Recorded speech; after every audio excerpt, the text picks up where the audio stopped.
tudi v javni upravi zaposlujejo ljudi, ki so pač tam samo zaposleni in prejemajo plačo, nimajo nekih osnovnih nalog, ne, ampak to govorim na stranku tudi po par deset ljudi, ne, ukvarjajo se pa samo s trolanjem. Puščali smo jih, ne, zaradi tega, ker ko negativno komentirajo, ker že komentirajo, ti dvigujejo algoritem, ne, in pa imaš ti samo še večji doseg zaradi njih, oni se tega niti ne zavedajo, ne. In politika sama po sebi ni nič slabega, mora pa delovati v korist ljudem. Ljudje pa morajo ratati politično aktivni, da spremenijo politiko v to, da bo delovala v korist. Pozdravljen. Lepo zdrav, živijo. Z nami je Zoran Stevanović, predsednik stranke Resnica. Pa da odpremo na tak zanimiv način, mogoče da se ti predstaviš na način, ki je blizu človeku in da pač ni brez novinarskih floskul. Ja, jaz sem v prvi vrsti oče 3 sinov, mož, brat, sin. Sem človek, ki je rad družbeno aktiven, športnik po duši, prepričan, da se v tej Sloveniji naši da marsikaj dobrega še narediti. In to mi je tudi pravzaprav edina želja. To sem se vzel kot neko poslanstvo in mislim, da ga bom izpolnil slej ko prej. Danes si že bil v fitnessu? Ali? Danes nisem bil na fitnessu, sem pa tekel na en hrib nad Kranjem, Jošt, zato ker kombiniram te treninge, se pravi 3 do 4 na teden delam za moč, 3 recimo za kardio. Treniram vsako jutro pred zoro, rad imam to špartansko disciplino, v tem uživam in tak način življenja živim že dolga leta. Disciplina bolj pomembna kot motivacija? Absolutno, motivacija je pravzaprav, če bi risal z grafom, vedno različna, ne? En dan je visoka, drug dan nizka, pa tako naprej, ne? Disciplina je pa konstanta. Disciplina je tista, ne, ki te vsak dan vleče, ne? Mene velikokrat vprašajo, odkot ti volja ali pa odkot ti motivacija za vse to, kar počnem. Sploh ne gre za to, ne? Meni se največkrat sploh ne da. Evo, iskreno, danes zjutraj sem vstal, ura je bila, ko vstanem, 4:50, ne? Sem šel pod hladen tuš, takoj po zajtrkoval nekaj kot en pre-workout obrok hidraten in šel teč. Pa se mi res ni dalo, ampak sem šel. Tako da disciplina je absolutno najbolj pomembna stvar v življenju. In kdaj si ti ta switch naredil? Oziroma, si bil vedno tak? Ne, jaz sem se športom ukvarjal drugače že od otroštva. Vedno. Ampak da bi prav začel na tak discipliniran način, je bilo pa to mogoče 7-8 let nazaj. Ne? Tudi prej sem vedno treniral, pa se ukvarjal s prehrano, pa bi rekel zdrav duhu, zdravem telesu sem živel cel življenje. Ne? Pravzaprav sem tudi zajemal življenje s polno žlico, neprestano, ni tako, da sem se šparal. Ne? Zdaj zadnje čase pa res gledam, da je to tako striktno, kakor more biti. Ne? Velikokrat se sprašujem, kaj bi se zgodilo, če bi recimo imel to pamet, ali pa bi rekel to disciplino 20 ali pa 25 let nazaj. Pravzaprav bi lahko uspel v vsakmu športu, glede na tudi moje genetske predispozicije, pa fizične, ne? Ampak očitno je bilo vse tako, kot mora biti, vedno je. Kaj pa to, da si predsednik Vaterpolo zveze Slovenije? Ja, do mene je pred časom, kar pol leta nazaj, so pristopali predstavniki Vaterpolo klubov. Ta Vaterpolo nikoli ni imel sreče, ne, s temi vodstvi zvez, ne, skozi se je pojavil nek problem in so pristopili do mene, ne, kot do nekega prepoznavnega pa prodornega človeka in so me prosili, če bi jaz to funkcijo prevzel. Jaz sem o tem res razmislil in mi je dejansko, ko sem videl, ne, v kakšnih težavah so, pa na kakšen način v bistvu ti entuzijasti v svetu Vaterpola delajo, ne, so se mi nekako, bi rekel, tudi zasmilili. Po drugi strani sem pa vedno rad imel take izzive, da iz nekih ruševin delam nekaj novega in sem pač pristal na to in pa sem bil tudi skoraj soglasno izvoljen na skupščini kot predsednik Vaterpolo zveze. To zvezo sem prevzel in smo že začeli postavljati zdrave temelje. Zdaj smo bili v Beogradu na Evropskem prvenstvu. Tukaj moram povedati, da pravzaprav, če ne bilo tega našega novega vodstva, ne, da bi reprezentanca to Evropsko prvenstvo gledala prek televizije. Pravzaprav se ga sploh ne bi mogli udeležiti zaradi tega, ker je bilo to skoraj nemogoče, ali pa je bilo samo še teoretično možno, ampak nam je ratalo. In so bili fantje ful dobri, z obzirom na to, da smo imeli daleč najmlajšo reprezentanco na Evropskem prvenstvu. Naš najmlajši vaterpolist je bil Bine Štromajer, star 15 let v reprezentanci. Povprečna starost je bila recimo 20 let, Hrvati pa Srbi recimo, ki dominirajo v tem športu, imajo povprečje 30 let. Se pravi 10 let je razlike, tako da je tukaj še ogromno rezerve. Ampak nikoli nisi treniral vaterpola? Ne, nisem bolj kot športnik pa poznavalec družbenega delovanja v Sloveniji pa športnega funkcionarstva sem prevzel to funkcijo. Saj v bistvu ti, da bi bil predsednik nogometne zveze ali pa predsednik košarkaške zveze, ti v bistvu ne rabiš biti košarkaš niti nogometaš, rabiš v prvi vrsti dobre pa poštene namene, neko sposobnost, da tako stvar sploh vodiš, pa seveda ta športen vibe, ne, ta utrip, da lahko s tako sceno sploh furaš. Kaj pa, ko si bil mlad v šoli, no? Šola ali šport, kaj ti je bilo na prvem mestu? Jaz sem delal tako srednjo šolo, da mi je bilo to kombinirano. Jaz sem pač po končani osnovni šoli sem se vpisal v srednjo policijsko šolo v Tacen in tam je bilo takrat še poudarka veliko na temu športu. Mi smo imeli tudi prav recimo samo obrambo kot predmet in te borilne veščine so me spremljale v bistvu celo mladost. Tako da takrat je bilo to kompatibilno v srednji šoli, ko sem jo še jaz delal, tako da ne morem reči, kaj sem bolj postavil v spredje. Zdaj vidno sem bil zelo dober učenec, ker se ocen tiče, bil sem seveda živahen fant, pa tudi kakšen problem kdaj naredil, ampak šport me je pa spremljal cel life. Kako gledaš na to, a mladi več športajo, manj športajo, cenijo to? Zdaj bistveno manj. Jaz moram popraviti povedati, da me je zaskrbel. Velikokrat gledam te rezultate pa statistike vsega tega, kaj se dogaja v šoli, pa tudi sam spremljam to, te otroke, ne, pa tudi kasneje dijake iz osnovnih šol v srednje, pa te prehode. Mene je zaskrbelo to, da sem gledal posnetek športne vzgoje ene osnovne šole, da 40-50% učencev tega oddelka ni priplezalo po vrvi do vrha. Ko so delali prevale, je izgledalo, kot da ne bi bili sploh motorično normalni. Ne? Tako da se mi zdi, da se ta stvar ful zanemarja. Sploh v osnovnih šolah, ko se v bistvu otroci motorično razvijajo, ko pridobivajo te neke osnovne fizične spretnosti in mislim, da je to izredno narobe. Nekako se vsi selimo na te računalnike, kar je popolnoma normalno in tudi prav, ampak selimo se v neki imaginarni svet, ki pravzaprav sploh ne obstaja. V tem realnem svetu pa postajamo neki roboti, ki sploh ne dajo več nič nase, na svoj izgled, na svoje zdravje, bi rekel, na neke motorične sposobnosti, ki so nas drugače kot ljudi, kot bi rekel, bitja, ne, krasile. Mogoče to problem, da dajemo fokus nekim glasbi, pa to v bistvu pa v osnovni šoli 3 ure na teden. Torej, če nek otrok, mlada oseba pač nima izven šole nekih dejavnosti, je to, kar ima od športa. To je to, kar ima ponavadi zaradi tega, ker potem se ne ukvarja z ničemer drugim, razen mogoče s kakšnim računalnikom, kakšnim igricam, kakšnimi socialnimi omrežji, ampak ga tudi ta šola zna toliko zaposliti z balastom, da ne more sploh otrok iti ven pa se igrati. Ne? Zdaj jaz gledam neprestano, recimo v osnovni šoli dodajajo balast. No tukaj recimo, če bi malo pomešali s politiko, bi lahko rekli, da imamo mi eno dobro programsko izhodišče, da bi spremenili ravno način šolstva, ker ga naučijo vseh možnih, ne bom rekel neumnosti, ampak nepomembnih podatkov, ki jih danes lahko prek ChatGPT ali pa Google zbrskaš v sekundi, te učijo na pamet, ne? Po drugi strani te pa ne učijo najpomembnejšega, kako živeti.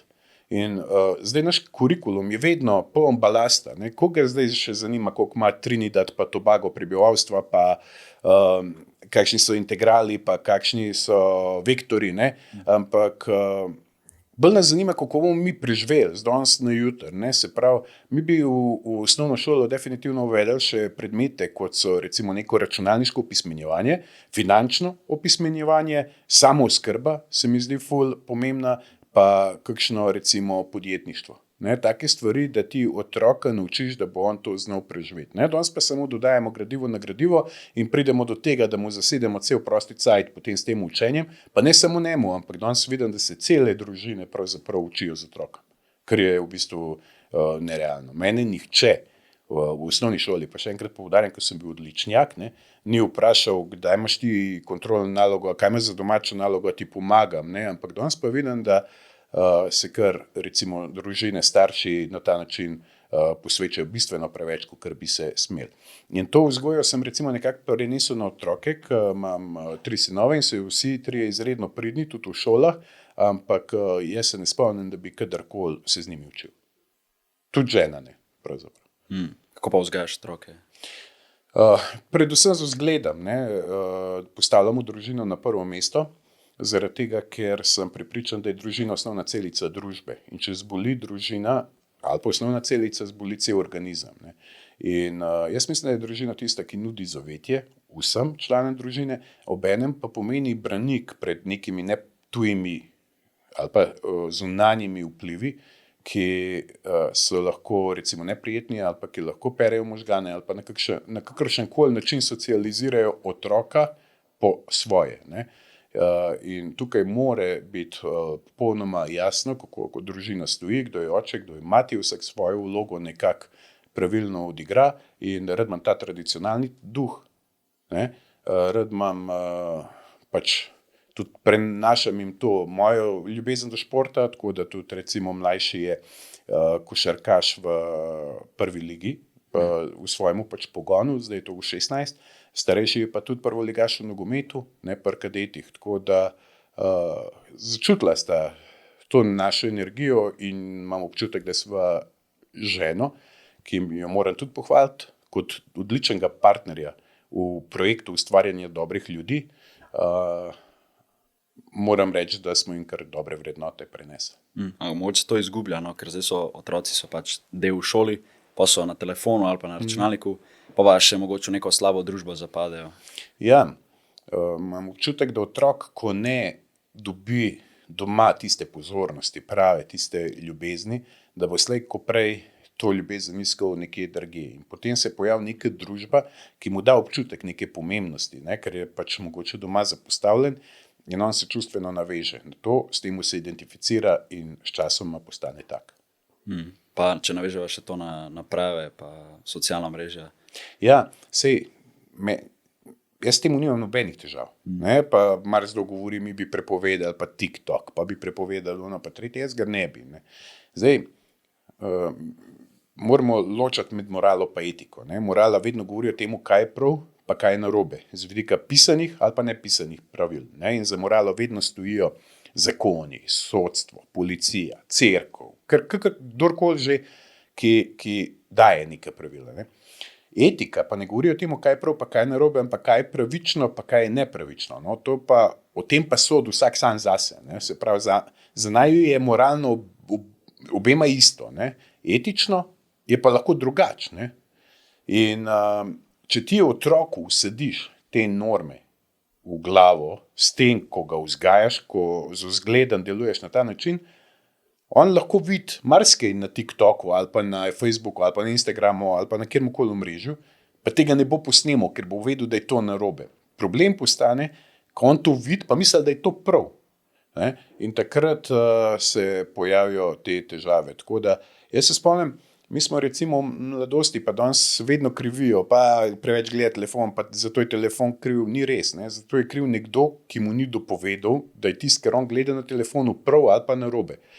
In recimo mi smo gledali v mladosti filme, takrat je bila pač televizija alfa in omega vsega mainstreama, bi rekel. Ne? In tudi takrat so se streljali, recimo v filmih pa pobijali, ampak nobenemu ni padlo na pamet, da pa to vidi, pa da misli, da je to prav, pa gre vam pobijati ljudi. Ne?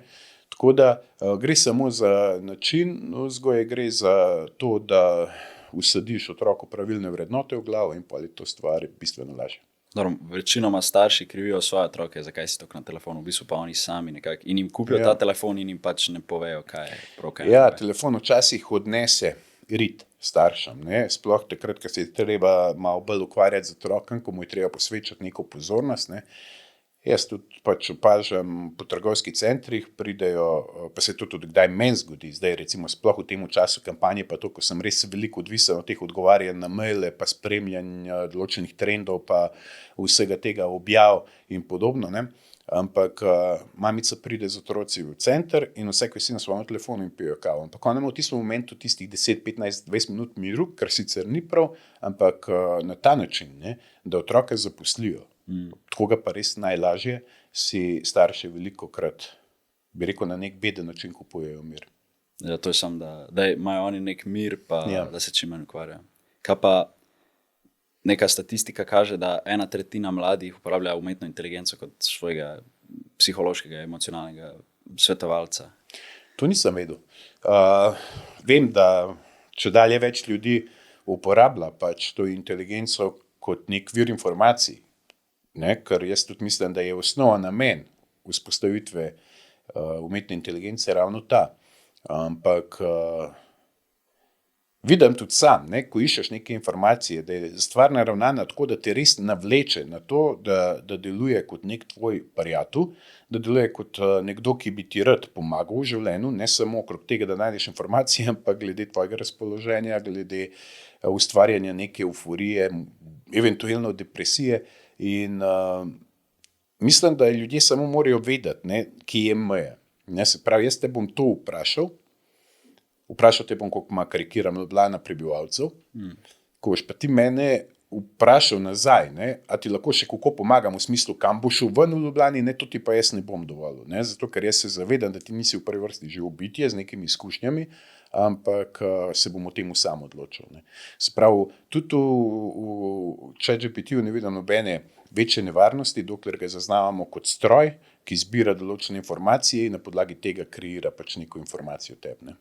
Problem bo, ko bomo pač to zamenjali za ljudi, da bomo res mislili, da se pogovarjamo z nekim človekom. Tako je, ne? Pa tudi dejansko pomeni to neko ogrožanje določenih delovnih mest. Jaz sem občutek, da razen tega direktnega foha, parketarjev, pa tega, kar pač moraš res z rokam narediti, vodovodarjev in podobno, frizerjev eventualno pa tako, da bo ChatGPT zamenjal ogromno storitvenih dejavnosti. Ne? Govorimo od pravnih poslov, govorimo o raznih marketinških poslih, od svetovalnih scen, od vsega živega. Ne? In sprašujem se, če vzame kruh, pa ne bom rekel kruh, vse verjetno se bomo ljudje s časoma prilagodili temu, pa znajdeli, da bomo imeli za preživeti, ampak s časoma, če ljudem vzameš posel, oni utopijo. Ne? To je klasična evolucija. Ne?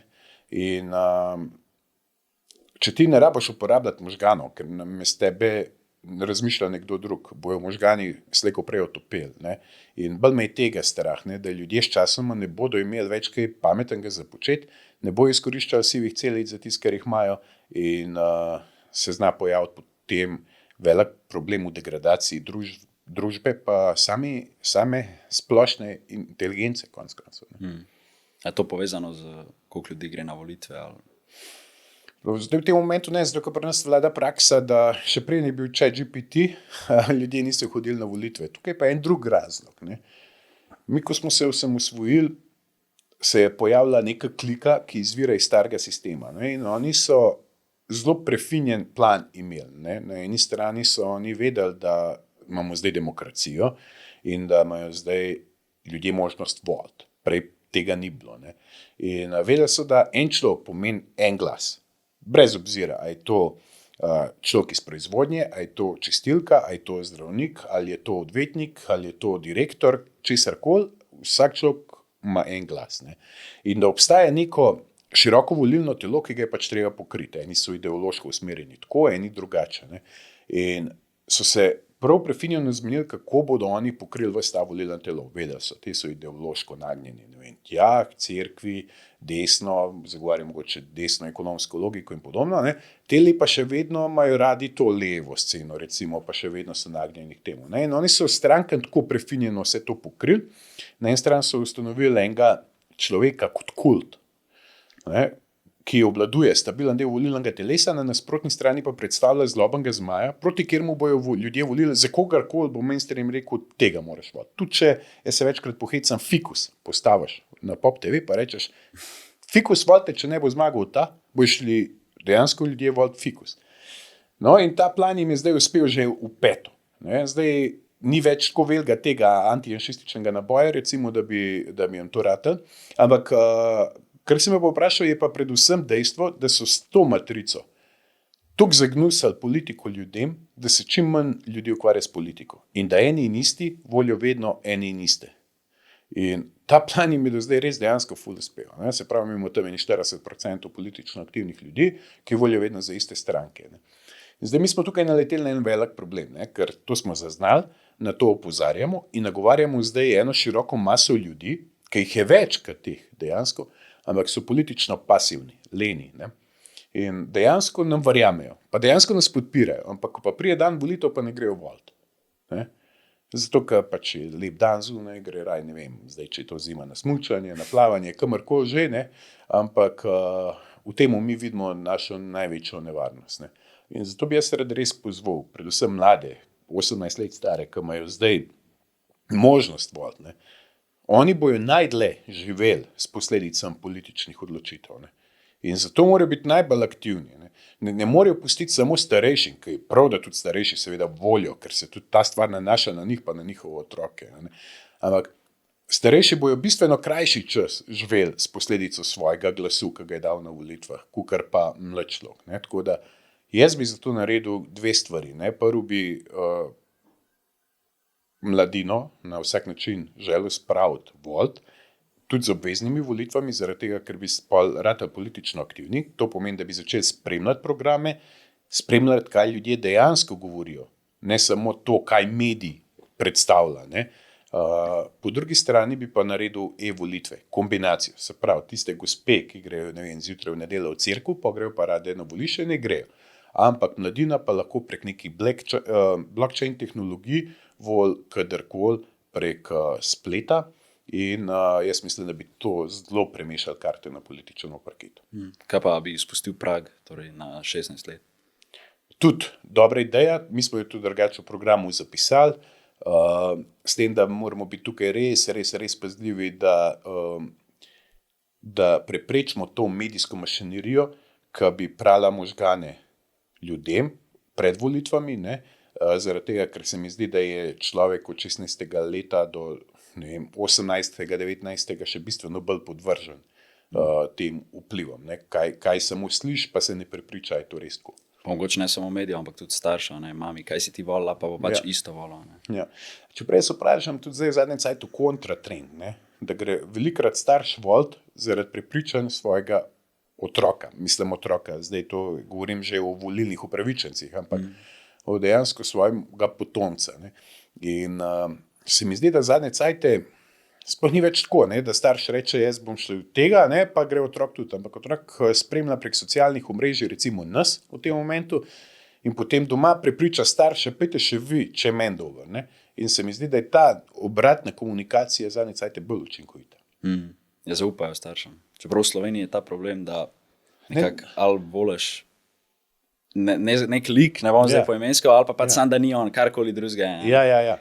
Frizurca. To, ne. In zdaj otroci imajo v tem momentu bistveno več, mladina ima bistveno več informacij, zaradi tega, ker se bistveno več zadržuje na socialnih omrežjih. Ne. In na socialnih omrežjih je čarobna stvar tudi ta, da obstaja dvosmerna komunikacija. Ne. Zdaj televizija je vedno enosmerna, ona ti pač pove in to zdaj verjel ali pa ne. V socialnih omrežjih ti lahko postaviš komentar, vprašaš, ti odgovorijo. Ne. Obstaja pač, sploh s TikTokom je zdaj to ful dobro, ne, ker enostavno včasih se tudi meni, ali pa nimam časa, ali pa ne moram pisati, ne, povzamem video, pa odgovorim z video komentarjem. Ne. In bistveno več otrok lahko pridobi informacij, oziroma sliši tisto, kar želi slišati, recimo, da bi bil prepričan, da je zate. In se mi zdi, da veljajo zdaj mlajše generacije, bi rekel, za intelektualnejše, ne, kot starejše, ker je bilo vedno zdaj v zgodovini tako, ne. In mislim, da jim starši zaradi tega bistveno več zaupajo. Saj on, če kdo bi on lahko vedel, ne, in v tem smislu mu potem tudi verjamem. Kakšno pa razmerje med pravimi vprašanji pa nekim slabimi komentarji pa zafrkavanjem? Ja, tukaj je sploh v politiki en velik problem, zaradi tega, ker tudi v javni upravi zaposlujejo ljudi, ki so pač tam samo zaposleni in prejemajo plačo, nimajo nekih osnovnih nalog, ne, ampak to govorim na stranku tudi po par 10 ljudi, ne, ukvarjajo se pa samo s trolanjem.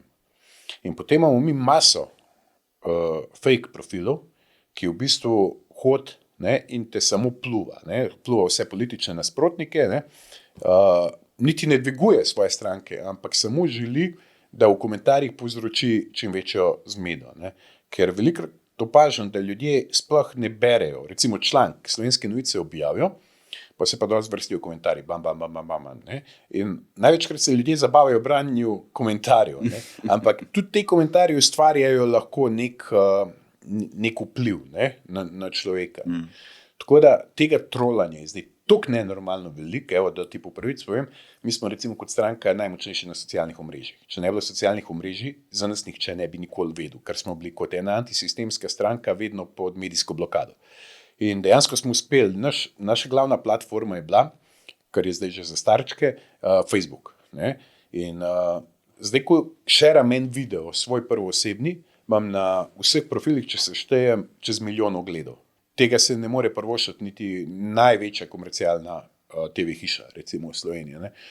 Ampak dobivali smo tudi toliko komentarjev, da jih ne more sploh sproti poblokirati. Ne? Pa jih ne blokiraš zaradi tega, ker on tebi nasprotuje. Tega nikde ne bi počel, ampak izključno zaradi tega, ker je žaljiv, pa nesramen, ali pa zaradi tega, ker je pač lažen trol, ker je to že vidno nauč. Ne?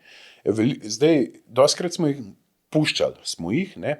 Zaradi tega, ker ko negativno komentirajo, karkoli že komentirajo, ti dviguje algoritem. Ne? In pol imaš ti samo še večji doseg zaradi njih, oni se tega niti ne zavedajo. Ne? Ampak po drugi strani pa to so tako studni, pa tako grozni komentarji, da pol na koncu nimaš druge, kada jih poblokiraš. Ampak kar sem ti želel reči, tukaj ti lahko 3-4 admini delajo samo na blokadah, pa ne moreš glede na število trolov jih sproti poblokirati. Tega je tok. Ne? Manjka ta dialog, pač če nisi v isti stranki, pa čeprav so vrednote obeh strank ali pa obeh teles iste ali pa podobne ali pa vsem v redu, so vsem pač neko polena se mečejo, pa pljuvanje. Pa... To je noro, ja. Temu se reče, to je ena glavnih osnov teh totalitarnih oblasti, ki jo mi v bistvu skrivamo pod pretvezo neke demokracije. Ne? Se pravi, ti imaš vedno 3 stvari. Ne? Prva je ta totalitarnost, to pomeni, da se oni želijo vmešavati vse sfere družbenega delovanja, bodi si gospodarstvo, policija, želijo vse obvladovati, to je del totalitarnosti. Drugi del je pa ta kolektivizem. Ne? Kolektivizem pomeni neka kolektivna zavest, ampak ona nikoli ni, bi rekel, zbirka individualnih zavesti, ne? Se pravi, da se nas to nekaj zmena ali pa cela Slovenija, da najde neko kolektiven cilj ali pa kaj podobno. Ampak gre vedno za eno zavest, vsiljeno vsem ostalim. In če ti drugače razmišljaš, kot oni, si absolutno to klinčen, da brez veze. Ne? In potem nimajo česa, ne? In te obsojajo na podlagi nekih brezveznih stvari, etiket. Ne? Ali jih mot, ne vem, to, da se pišeš na ič, ali nekaj taga, ne? In pa se cela zgodba samo vrti okrog tega. In to so pol tako grozoviti komentarji, da to, bi rekel, poprečen človek sploh ne bi zdržal. Ampak opažaš to, da zaradi porekla tvojih staršev? Da... To je največ. To je recimo prav SDS-ova scena. Ne? Se pravi, mi nimamo leve pa desne strani, to je bullshit. To ne obstaja pri nas, ne? Se pravi, mi gojimo to idejo na podlagi odnosa do neke popretekle zgodovine, kao druge svetovne vojne, pa do nekih marginalnih skupin. Lahko je to neka homoseksualna populacija, lahko je to nekaj, ne vem, drugega, ampak več ali manj se pa vse vrti okrog enega človeka. Ne? Pri nas smo toliko politično nepismeni, da mi mislimo, da je desno Janša, če pa ni za Janša, si pa lev. Jaz mislim, da smo mi paradoksalni v svetu, da to nikjer tako ne obstaja na ta način, da bi se ideološko delil po odnosu do enega človeka. Ne. Veš, če si ti desen, ti pa verjameš v desno ekonomsko logiko, ne, ti verjameš v nizke davke, v tradicionalnost, v zaščito podeželja, v konzervatizem, v suverenizem in podobno. Ne. Če si lev, ti ščitaš delavce, ti verjameš v močno socialno državo, verjameš v močno državni intervencionizem na vseh poljih. Ne. Pri nas to sploh ni važno, pri nas samo Janša, ni Janša. Ne. In to tako pač je. In oni dejansko v bistvu štartajo na najbolj podle načine samo na podlagi mojega porekla. To jim je v bistvu največja rak rana in samo to je največji problem. In moji starši tudi Srbije niso, recimo, ne? Ampak meni neprestano pošiljajo to Srbijo. Ali pa pejte, odkot si prišel, jaz sem rojen v Sloveniji, jaz sem dolga leta nosil slovensko uniformo, vse šole sem zaključil v Sloveniji, ne? V tej Sloveniji bom tudi umrl. Ampak pejte, odkot si prišel, ne? To je stavek, ki mi je bil napisan vsaj 5000-krat. In pa grem velikrat na predporodnišnico na Jesenice, pa želim posneti klip. Evo me zdaj, tukaj sem prišel, ne vem zdaj, kaj nekaj delam, ne? V tem smislu. Ja, to je to neko sovraštvo, ki se goji in strani politike, kar je narobe, a ne politika bi rabila spodbujati neko razumevanje, dialog, da pač obe strani skupaj sodelujeta za nek boljši jutri, ne pa da se to pač... bi mogel biti podatek, ja. Ne pa da pač ena ideologija zastopa neki, tisto ostalo pa sam da ne. To bi bila prava sprava, ne? Ampak da bi tako spravo dosegel, bi v bistvu samo nekaj, večkrat me vprašal, ne, kako, ne? Ker mi zdaj zagovarjamo to, da je konc te politike preteklosti, te politike lažnih delitev, te politike korupcije, ne? In ko govorimo o teh lažnih delitvah, govorimo ravno o tej retoriki, ne, ki te izvajajo. In zdaj, jaz mislim, da bi jo najlažje odpravil, da bi jim nehal posvečati pozornost. Zdaj itak pred volitvami imamo polno usta tega Janša vsi, a ne, zato ker ga novinarji vsiljujejo, s tem bildajo njega, pa bildajo na drugi strani nekoga, ki bo kao vitez, ki nas bo rešil pred njim, ne. In kot sem rekel, to je matrica, ki jo gledamo že leta, ne. In po volitvah je dejansko samo treba nehati temu posvečati pozornosti. Niti njega, niti njegove stranke, niti nikogar ali pa ničesar, kar deli, sploh umeščati v politični prostor. Jaz sem prepričan, da ljudje želijo živeti z danes na jutri, ne več z danes na včeraj, ne. Dajmo se mi pogovarjati, kaj bomo danes naredili, da nam bo jutri boljše. Veš, ti če imaš tle tole mizo, ne, pa če zdaj prestaviš na drugo mesto, je pozicija, ne, prva te mize samo še slika v moji glavi. Jaz ne morem več kozarce odložiti, ne. In tako bi se mogli ukvarjati v politiki s preteklostjo. Pač to je bilo, dajmo zaključiti s to zgodbo, zaradi tega, ker delimo s temu, dajmo danes narediti vse, da nam bo jutri boljše. Ampak oni to rabijo, ne, zaradi tega, ko v Sloveniji izgine skozi korupcijo 3,5 milijarde evrov, to je bolan znesek za tako majhno državo, ne. Sistemska korupcija je razpredena po celi Sloveniji, tako prav od osnovnih šol, krajevnih skupnosti, občine pa do države, ne. Se pravi, na vseh nivojih imamo nenormalno korupcijo in ko zgine nekje milijon, oni začnejo govoriti nekih partizanih pa domobrancih in ljudje se dejansko temu začnejo prepirati, preusmerijo pozornost, oni pa v miru pač svoje rabote delajo naprej, ne. Ampak to je zelo visok znesek, koliko je to proračuna, nekaj 15-20%. Ja, nekaj takega, še malo več, ne. Kaj bi s tem denarjem lahko naredil, lahko bi pač popravil ali zdravstvo, ali šolstvo, ali pa pač oboje, ne? Nafilali pokojninski sklad, ne, dvigali penzije dejansko. Sej tega odtekanja denarja je še en kup, ne, ko pravi, pri nas ni denarja, ne, ko jaz rečem, jaz bi znižal davke. Če znižam davke, znižam recimo DDV na 16%, tako kot imamo mi v planu, obenem znižam prispevke pa davke na plačo, s tem povišam plačo, povečam kupno moč, zato ker tudi pocenim dobrine, če damo še trošarine dol, ne. Za večji cash flow se pojavi, več denarja za okrož in država na dolgi rok spet pobere več, ampak na prijazen način. Ustvarjaš blaginjo, spodbujaš gospodarstvo, dobra delovna mesta, obenem pa odpraviš sivo ekonomijo, ne. Ker danes je en kup goljufanja, ampak jaz te ljudi popolnoma razumem, ne podpiram, ampak razumem zaradi tega, ker ti zategnejo štriko, ker tu ne moreš preživeti, ne. In znižati recimo davke bi bila v tem momentu ful dobra prilika, ne. Mogoče zanimivo, kako politiki v bistvu več se hočejo filati to blagajno, kaj v bistvu sami z korupcijo praznijo. Glih to, ne. In zdaj, zakaj sem sploh začel o teh davkih v bistvu govoriti, ne, zato ker se pa ljudje vprašajo, ko bomo pa pol financirali šolstvo, pa vrtce, pa tudi tek starši več ali manj vse plačujejo, tudi zdrava, ne. Ampak to mi tako deluje, kot en štokholmski sindrom, a veš, ker so ljudje ugrabljeni, pa se navežejo na ugrabitelja, a veš, pa upravičujejo njegova dejanja, ne, to je pač ena taka, bi rekel, psihološka bolezen, ampak po drugi strani jo imamo pa nekako Slovenci tako kolektivno v sebi zasajeno, ne, in pol vidiš, ne, da ti visoke davke plačuješ, zato da oni razmetavajo, pa ne samo skozi korupcijo, tudi skozi financiranje nekih nepotrebnih nevladnih organizacij. Se je ta legalna korupcija, pa ta res nelegalna korupcija. Ja, tako, ne. Imaš pol razne te, pustimo zdaj te koruptivne svetovalne pogodbe, pa tako, imamo preobsežno javno upravo, ne. Mi imamo poklice, ki so res kadrovsko podhranjeni, ki so dejansko javna uprava in so zato, da služijo kot servis ljudem. Tako kot so medicinske sestre, gasilci, policaji, z njimi je zdaj velika težava. Ne, oni so kadrovske, delavke na upravnih enotah, ne, se pravi, ta prvi ring, ta prvi prstan ljudi, ki nastopajo z državljani, ki so največji amortizeri vsega tega nezadovoljstva, ne. Imaš pa en kup enih pisarn, agencij, direktoratov, ki sploh ne ve, zakaj so, niti oni ne vejo, zakaj so, tja se pa trošijo milijarde, ne. In v bistvu zato imamo mi visoke davke, ne. vsaka vlada ve, da bo trajala najdlje od 2 do 4 leta. Ne? Tako pač izkušnje izražajo tako sliko. Ne? In v tem kratkem cajtu želijo pobrati čim več. In dejansko na koncu, če razmišljaš, ja, znižal vam bom davke, že zaradi tega, da boste imeli na miš čim manj denarja, da ga boste lahko čim manj pokradli. Ja, tako. Ljudje sploh še zaupajo v politiko?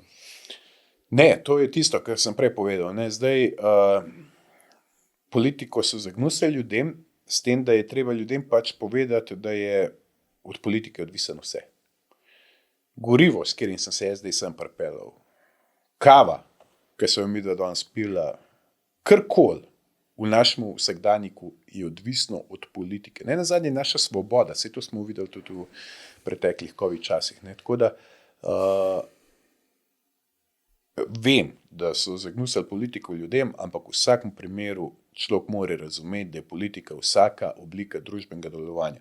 In politika sama po sebi ni nič slabega. Mora pa delovati v korist ljudem. Ljudje pa morajo ratati politično aktivni, da spremenijo politiko v to, da bo delovala v korist ljudem.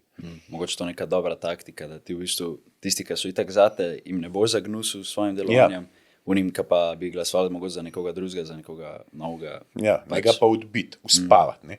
To recimo počnejo z anketami. Mi smo celo predlagali v tem mandatu en zakon o spremembah in dopolnitvah zakona o referendumski kampanji, da bi prav prepovedali 2 meseca pred volitvami ankete, ker one služijo za to, da ljudje dobijo lažen feeling, da je že vse odločen.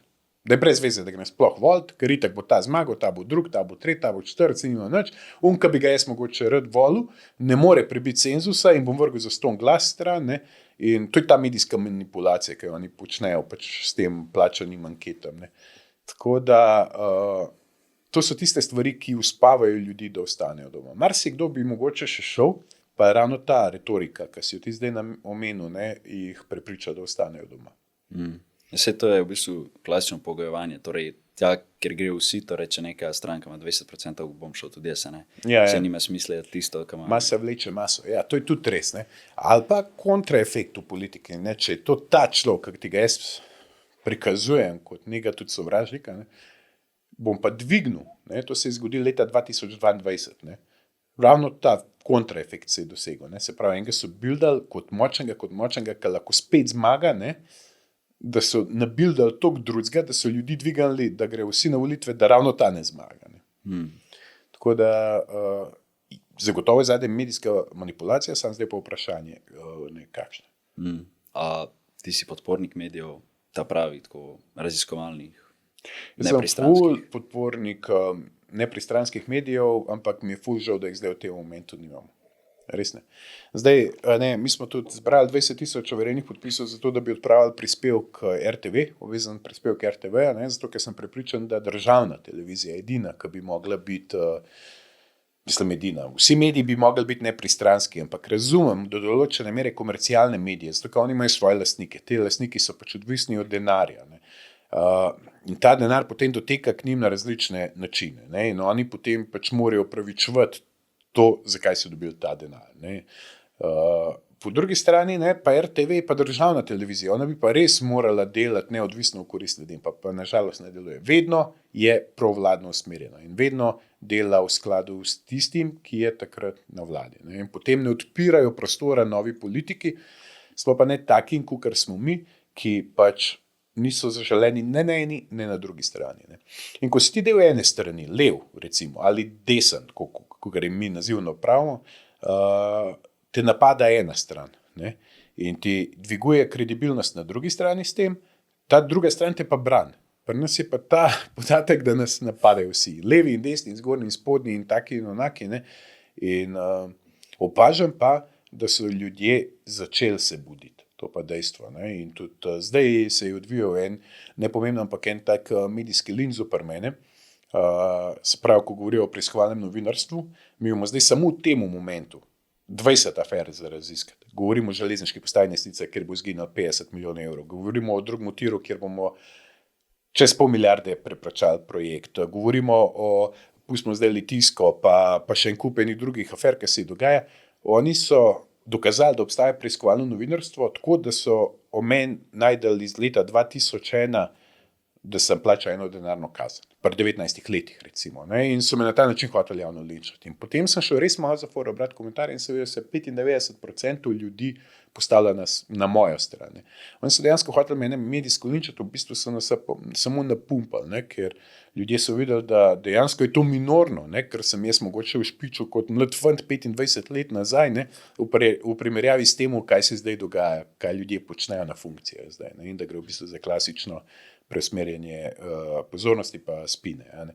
Tako da, ja, jaz bi si želel, da obstaja preiskovalno novinarstvo, to poznam, kakšnega novinarja pa novinarka, ki si tudi tako želi, ampak vejo pa, ko pridejo v neko večjo hišo, da je tam nad njim odgovorni urednik odgovarja direktno lastniku, lastnik pa seveda odgovarja pritoku kapitala.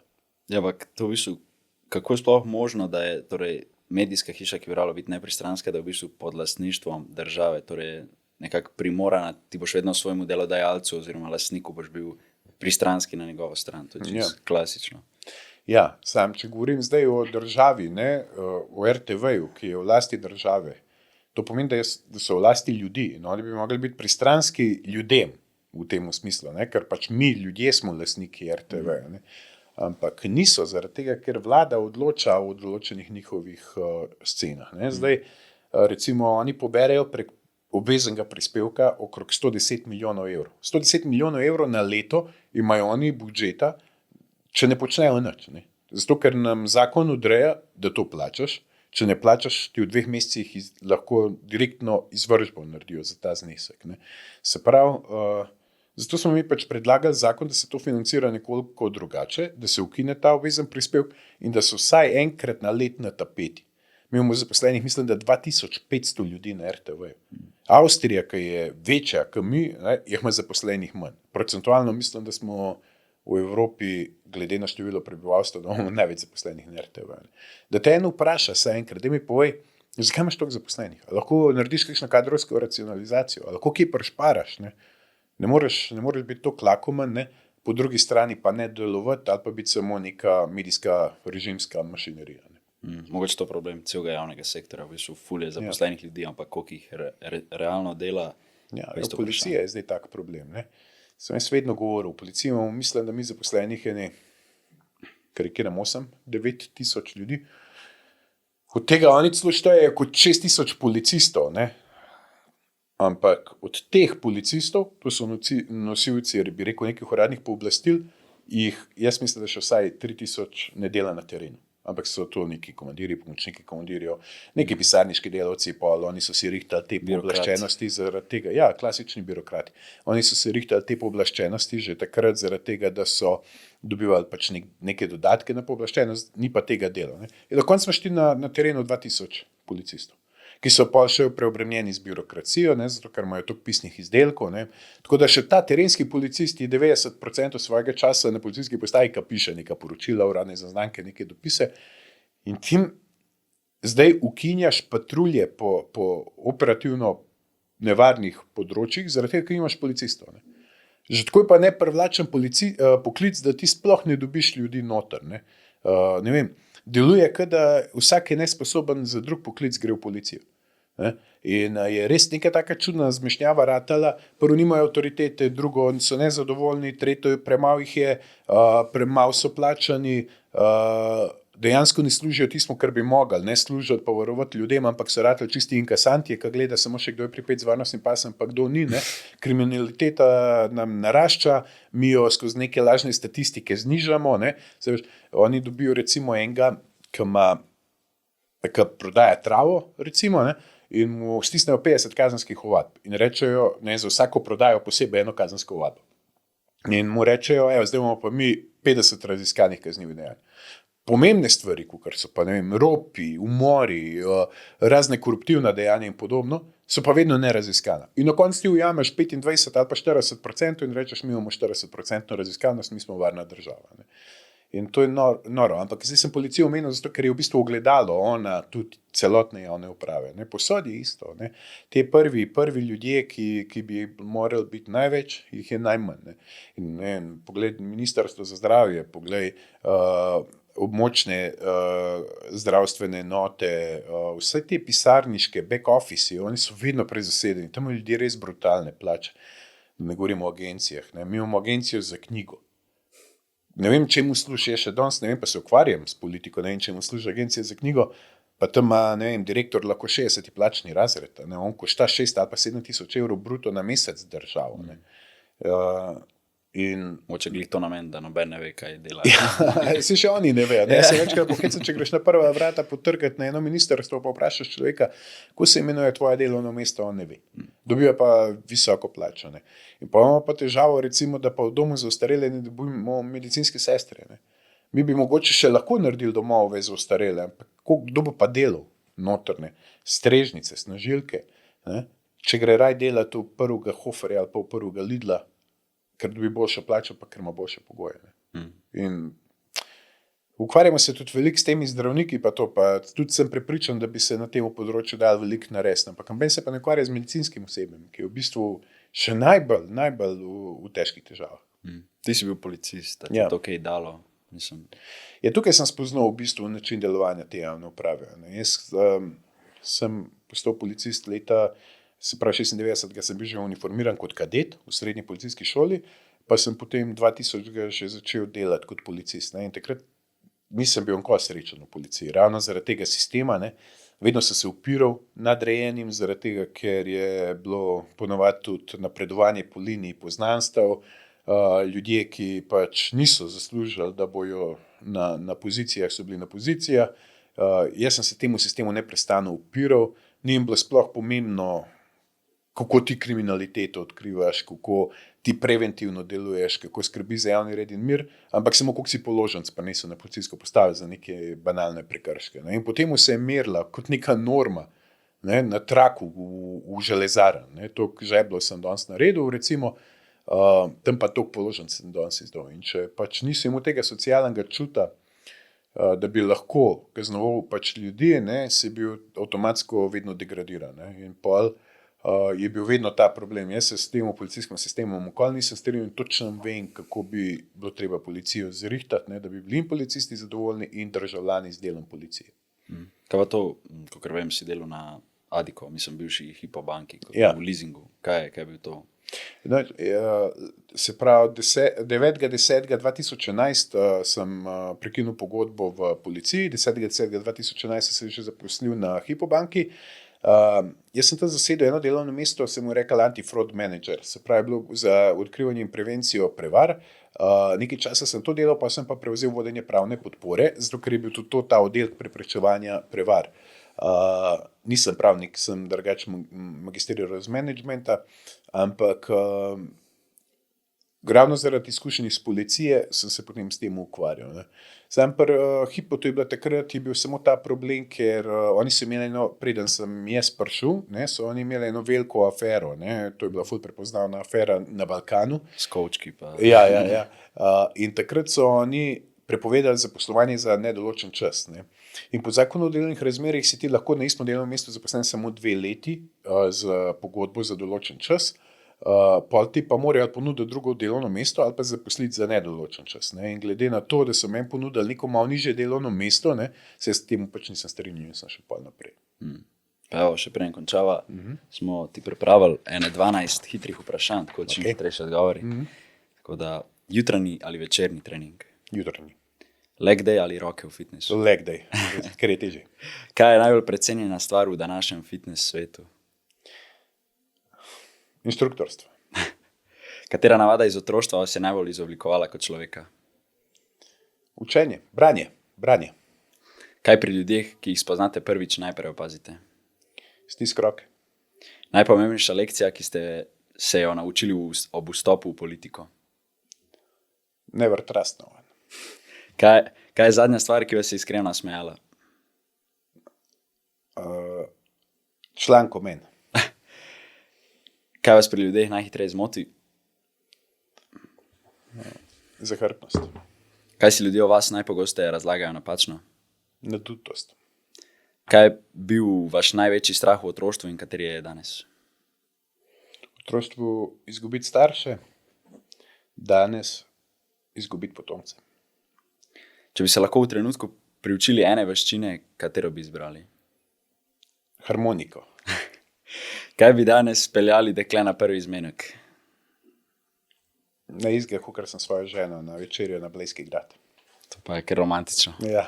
Pa, a če bi te sprosil, bi mi naredil kakšen fitness plan? Ali? Ja, valjda bi ti pomagal, ampak gledam, da je danes ta svet fitnessa ratov taka prevara s tem vsem nasveti, influencerstvom, temi klasičnimi nekimi scenami okrog diet, tako, res fake, ne, se pravi, od točke A do točke B bi vsakrat prišel po neki najkrajši možni poti, ampak to ne obstaja. Ne obstajajo ljudje, ki ti lahko to svetujejo.